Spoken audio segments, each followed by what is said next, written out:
नमस्कार बच्चों, स्वागत है एक बार फिर आपका मैथ वाले गुरुजी चैनल पर। आज के इस वीडियो में हम कक्षा 10 2022 के गणित के पेपर को सॉल्व करने वाले हैं। तो आप सभी लोग अगर कक्षा 10 के स्टूडेंट हैं तो आप सभी को स्वागत है। अगर नहीं हैं तो इस वीडियो को शेयर करें और कक्षा 10 के स्टूडेंट के पास तक ज़रूर पहुँचाने का कष्ट करें, क्योंकि देखिए ये ऐसे क्वेश्चन है क्योंकि इसी ही टाइप का क्वेश्चन उनको बोर्ड में देखने वाला है। तो चलिए हम शुरू करते हैं। देख सकते हैं आप कक्षा 10 2022 का पहले मैथ के पेपर में ये क्वेश्चन आया हुआ है, तो इसको हम बता रहे हैं। तो देखो लिखा हुआ है किसी धनात्मक पूर्णांक p के लिए प्रत्येक धनात्मक विषम पूर्णांक होगा। किसी धनात्मक पूर्णांक p के लिए प्रत्येक धनात्मक विषम पूर्णांक होगा। तो इसमें चार ऑप्शन दिया हुआ है। फर्स्ट p, दूसरा दिया हुआ है p+1, 2p और 2p+1 दिया हुआ है। तो इसमें कौन सा ऑप्शन सही होगा, इसके लिए सबसे पहले ये देखो धनात्मक पूर्णांक कह रहा है।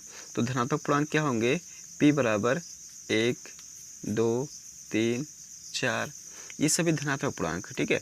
5 ऐसे डॉट डॉट, ये सभी धनात्मक पूर्णांक है। अब मैं क्या कर सकता हूँ, इसी में रख के चेक करूँगा। तो देखो अगर इसमें रख के चेक करूँगा p में, तो p की वैल्यू अगर 1 रखूँगा तो 1 तो मान लो विषम आ जाएगा, लेकिन 2 रखूँगा तो 2 क्या विषम होगा, नहीं होगा, वो सम हो जाएगा।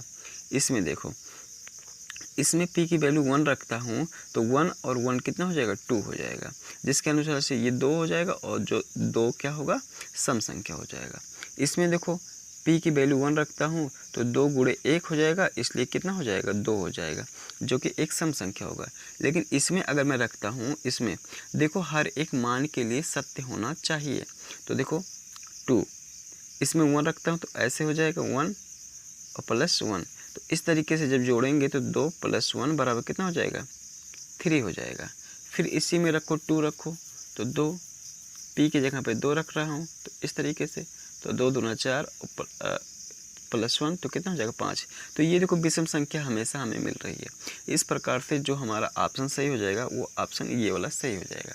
तो इस तरीके से आप चेक कर सकते हैं अपना, ठीक है। तो हम लोग बढ़ेंगे अगले क्वेश्चन की तरफ। देखें अगला सवाल है, लिखा हुआ है बिंदु, ये सवाल आया हुआ है 2022 में बच्चों। बिंदु A -4,0, बिंदु B 4,0, बिंदु C 0,3 एक त्रिभुज के शीर्ष हैं, वह त्रिभुज होगा। तो हमें ये बताना है कि वह त्रिभुज क्या होगा। तो कुछ इस तरीके दिया हुआ बच्चों, ऐसे कोई त्रिभुज दिया हुआ है, मान लेते हैं हम इसका, ये A है, ये B है, ये C है। इसका शीर्ष अगर मैं मान लूँ तो -4, 0 है, और ये 4,0 है, और ये कितना है बच्चों, 0,3 है। ये चीज़ दिया हुआ है। तो ये कह रहा है कि बताइए ये कौन सा त्रिभुज है, समकोण है कि समद्विबाहु कि समबाहु है और विषमबाहु त्रिभुज है। तो इसके लिए हमें क्या करना होगा, AB के बीच की दूरी निकालनी होगी, BC के बीच की दूरी निकालनी होगी, AC के बीच की दूरी निकालनी होगी, तो हमें पता लगेगा ये कौन सा त्रिभुज है। तो देखो हम क्या करते हैं, AC के बीच की दूरी हम ऐसे लिखते हैं, AC के बीच की दूरी का फार्मूला आपको पता होगा, क्या होता है बच्चों, x2 - x1 का whole square plus y2 - y1 का होल स्क्वायर, ये फार्मूला होता है। तो देखो x2 अगर मैं इसको, चलो ये x1 y1, ये x2 y2 कर लेता हूँ। तो x2 कितना है बच्चों, यहाँ पर 4, x1 कितना है माइनस, ऐसे -4 है, इसको मैं स्क्वायर ऐसे कर देता हूँ, बड़ा ब्रैकेट लगा देता हूँ। y2 देखो 0 0 है, तो ये 0 - 0 हो जाएगा, यहाँ पर कोई मतलब नहीं होगा, ऐसे लगा दिया, बराबर देखो 4 माइनस माइनस प्लस का होगा तो प्लस मैंने लिख दिया यहाँ पर, और ऐसे स्क्वायर, और उसको छोड़ ही दो क्योंकि वो 0 का मतलब कुछ नहीं। तो 4 चौक कितना हो जाएगा, 4 8 हो जाएगा बच्चों, 8 का स्क्वायर हो जाएगा ऐसे।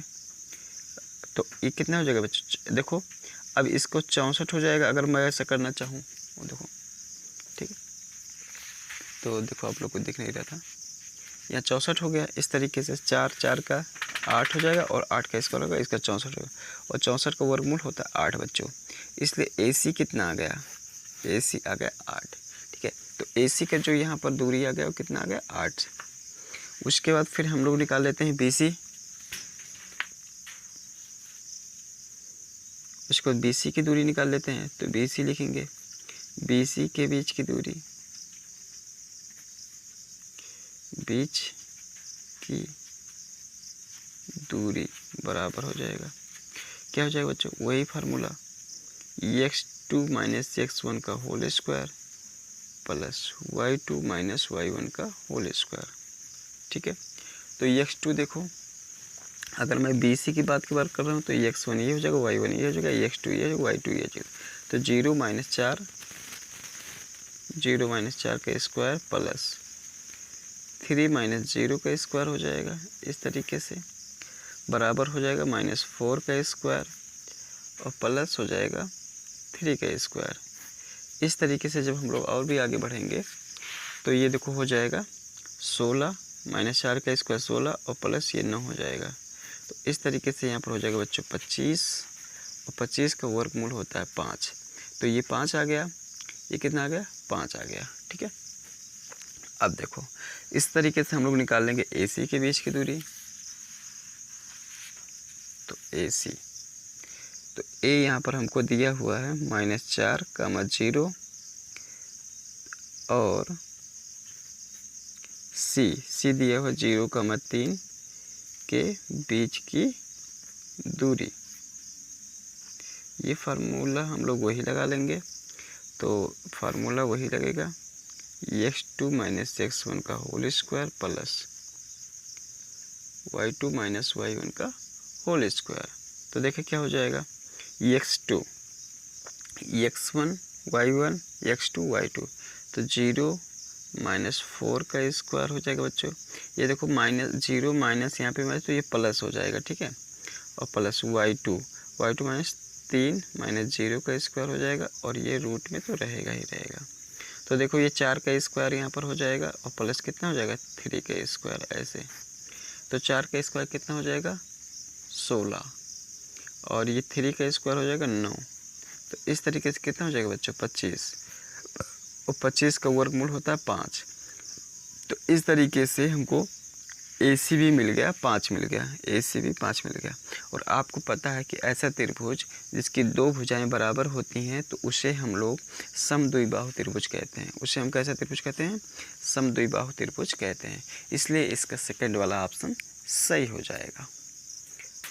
इसी क्रम में हम लोग बढ़ेंगे आगे।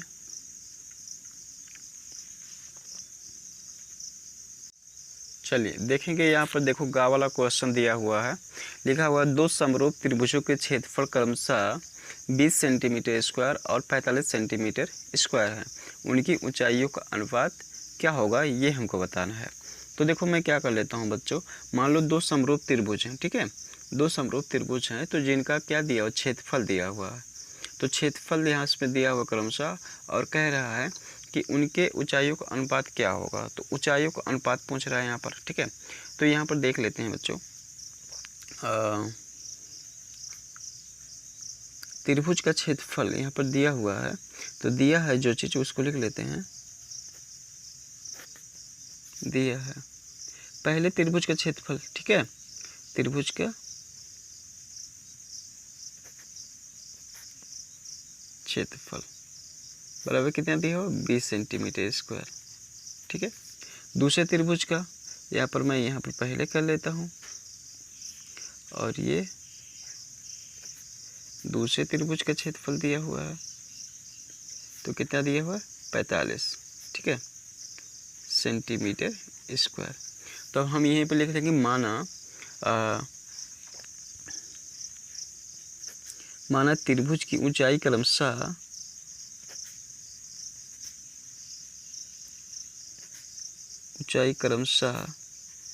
H1 तथा H2 है।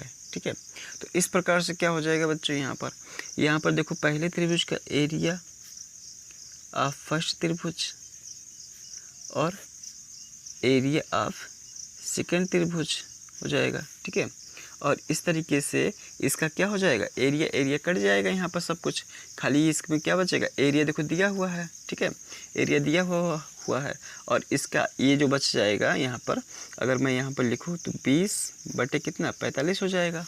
ठीक है, और भी आगे इसको बढ़ाते हैं।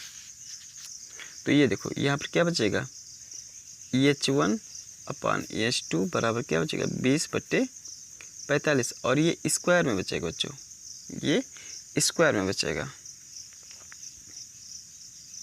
ठीक, ऐसे। तो इसको देखो जब काटूंगा मैं ये, तो ये कितना हो जाएगा यहाँ पर, चलो इसको काट लेते हैं हम लोग, 5 से काट लेते हैं। तो 5 चौक 20 और 5 9 45 हो जाएगा। ठीक है, और इस तरीके से EH1 अपान EH2 बराबर हो जाएगा √4 बटे 9 बराबर, ये देखो 4 का इसको वो हो जाएगा वर्गमूल 2 हो जाएगा, और 9 का 3 हो जाएगा।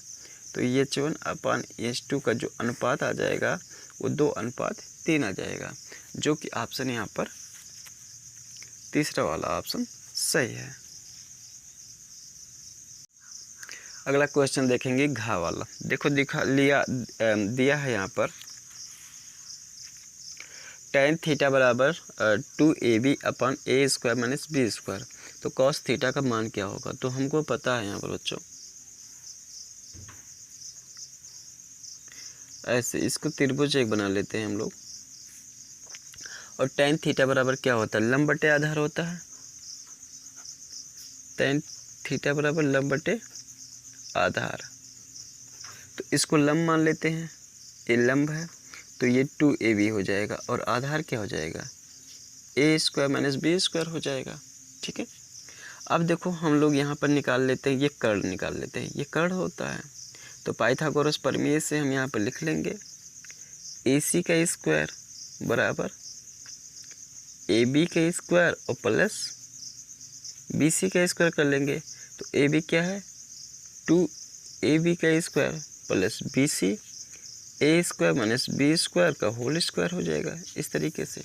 ठीक है, तो आगे देखते हैं, ये देखो स्क्वायर आएगा तो इस पे भी आएगा, तो 4A² B² हो जाएगा, प्लस ये A माइनस B का होल स्क्वायर का फार्मूला बन गया है, तो A पे पावर 4 हो जाएगा, B पे पावर 4 हो जाएगा, माइनस 2A² और B² हो जाएगा। ठीक है, अब इसको और भी सॉल्व करेंगे, तो देखो A पावर 4 B पावर 4, ये देखो 4A² B² minus 2A² B², तो यहाँ पर क्या हो जाएगा 2A² B² हो जाएगा। तो इस तरीके से यहाँ पर क्या बन जाएगा, यहाँ पर A2 का whole square plus 2A² B² और प्लस इसको अगर देखें तो B² का स्क्वायर हो जाएगा। तो इस तरीके से इसको मैं क्या लिख सकता हूँ, A² प्लस B² का स्क्वायर लिख सकता हूँ, और AC² इधर था ही। अब AC बराबर क्या हो जाएगा, AC बराबर √A² B² का होल स्क्वायर।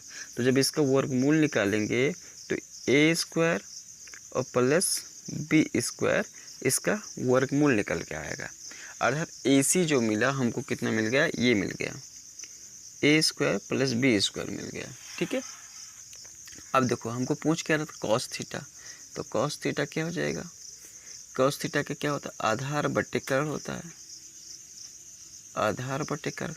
तो आधार कितना बच्चों यहाँ पर A² माइनस B² बटे A² प्लस B²। तो ये कौन सा ऑप्शन है, cos थीटा बराबर पूछ रहा था A² माइनस B² बटे ये वाला ऑप्शन सही हो जाएगा, सेकंड वाला। ठीक है, तो उम्मीद करूँगा कि इतनी सारी चीज़ें समझ में आई होगी। ठीक, आगे बढ़ते हैं। देखो ये अंगा वाला सवाल है, जो कि ऑप्शनल में क्वेश्चन लास्ट है इसका। ठीक है, तो इसको मैं बता रहा हूँ। तो देखो लिखा हुआ एक घड़ी की मिनट की सुई की लंबाई 14 सेंटीमीटर है, 1 मिनट में सुई द्वारा रचित क्षेत्रफल होगा। तो देखो मैं यहाँ पर एक इस टाइप का घड़ी है और ये मिनट वाली सुई है। तो ये कह रहा है कि जब ये 1 मिनट कंप्लीट करेगा तो इसके द्वारा ये रचित क्षेत्रफल कितना होगा, यहाँ पर कितना होगा। तो देखो ये दिया हुआ है 14 सेंटीमीटर। अर्थात हमको क्या दिया हुआ, अगर मैं देखूँ यहाँ पर तो त्रिज्या दिया हुआ, क्या दिया हुआ, त्रिज्या आर दिया हुआ है हमको 14 सेंटीमीटर, ठीक है, 14 सेंटीमीटर ये हमको दिया हुआ है। तो हमें क्या चाहिए, देखो अगर मैं ये घड़ी की जो सुई है अगर ये पूरा एक चक्कर यहाँ से यहाँ तक लगा लेती है तो ये कितना अंश का कोण बनाती है, 360 का। अर्थात पूरा चक्कर लगाने में 360 अंश का कोण बनाएगी।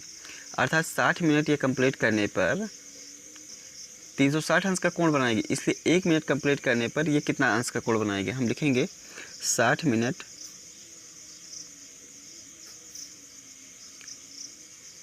पूरा करने में बनाया गया कोण बराबर 360, ठीक है, ऐसे हो गया। तो 1 मिनट में 1 मिनट में बनाया गया कोण कितना हो जाएगा, 360 और बटे 60 हो जाएगा, तो ये कट जाएगा तो कितना जाएगा, 6 आ जाएगा, ठीक है, 6 आ गया। तो इस तरीके से मतलब 1 मिनट में जो कोण बनाएगा वो कितना बनाएगा, यहाँ पर थीटा का मतलब कितना आ गया, 6 अंश आ गया, ठीक है। तो यहाँ पर देखो अब हमको थीटा भी मिल गया, थीटा इज इक्वल टू 6 हो गया। तो हमें पता है त्रिज्यखंड का, ये देखो त्रिज्यखंड ही बन रहा है लगभग, तो त्रिज्यखंड का क्षेत्रफल ऐसे लिख लेंगे, त्रिज्यखंड का क्षेत्रफल क्या होता है, थीटा बटे 360 और गुणे पाई आर स्क्वायर होता है। तो देखो थीटा 6 हो गया और बटे 360, पाई की वैल्यू 22/7 लिख लो, और त्रिज्या दिया हुआ है 14 गुणे 14, ठीक है। इस तरीके से यहाँ पर काट लेंगे सब कुछ। तो देखो 7 दूना 14 हो जाएगा, और इसको काटेंगे 6 के 6, 6 चौक 36 ऐसे हो जाएगा, और फिर इसको काटेंगे तो ये 30 हो जाएगा, और फिर इसको काटेंगे तो 2 7 14 और 2 ये 15 बार चला जाएगा। तो इस तरीके से यहाँ पर जो बच जाएगा 7 दूना 14 और 7 दूना 14 1 15, 154/15 बच जाएगा, और 154/15 को जब भाग करोगे तो 10.26 आ जाएगा सेंटीमीटर स्क्वायर, ठीक है। तो इसलिए इसका जो ऑप्शन है वो कितना सही हो जाएगा, ये हो जाएगा सही, 10.26 सेंटीमीटर स्क्वायर, फर्स्ट वाला ऑप्शन सही हो जाएगा।